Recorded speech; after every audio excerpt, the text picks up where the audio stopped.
কদিন আগে পুঁই চিংড়ি শাক তোলার ভিডিও দিলাম, সেটা দেখে আমার মেলা বুড়া কয়েছে ও সি এ আবার খাওয়া যায় নাকি, এর রস তো আমি মাথায় মাখি। অবু যে রস মাথায় মাখো সেটা খাওয়া যায় না, কিরা কয়েছে মাথায় মাখার থেকে খেয়ে ফেললে তো মনে হয় আরও বেশি কাজ করবে নাকি। অনেক বুড়াই আবার কয়েছে এ আবার কিরাম করে নানতি হয়, তুমি আমার একটু দেখিয়ে নে কিরাম করে ভর্তা করবা সেটাও দেখিয়ে নে। তো চলো তোমাকে আজকে দেখিয়ে দিচ্ছি, শিখিয়ে দিচ্ছি কিরাম করে ভর্তা করতে হয়। এ শরীরের জন্য খুবই উপকারী, অনেকেই জানো যে চুলির জন্য খুবই উপকারী।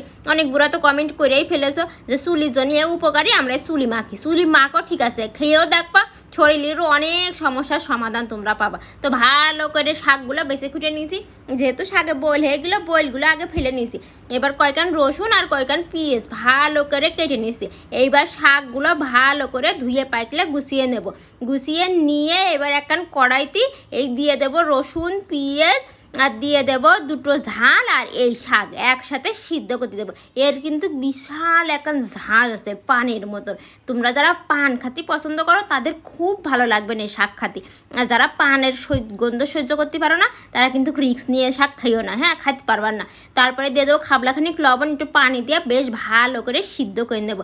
এই সময় যে কী পরিমাণ পানির বাসনা করে, যারা পান খাতি পছন্দ করে তারা মনে করো হুড়িক লেগে যাবে এটা খাওয়ার জন্য, মানে এত পছন্দ করে।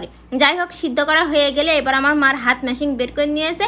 এবার এই হাত মেশিনে ভালো করে ঘষে নেবে, যতক্ষণ না একদম মিহি মিহি হচ্ছে ততক্ষণ পর্যন্ত এটা ঘষতে হবে। ঘষতে ঘষতে যখন একদম ফুল মিহি হয়ে যাবে ছাতুর মতন, তখন তুলে নিতে হবে বাটিতে। এবার উপরতে খাবলাখানিক দিয়ে দিতে হবে সরিষার তেল। এবার একসাথে নাড়াচাড়া করলে হয়ে যাবে এই পুঁই চিংড়ি শাকের ভর্তা। তোমরা যদি খেয়ে থাকো আমার কিন্তু কমেন্টে জানাতে পারো শিগগির শিগগির।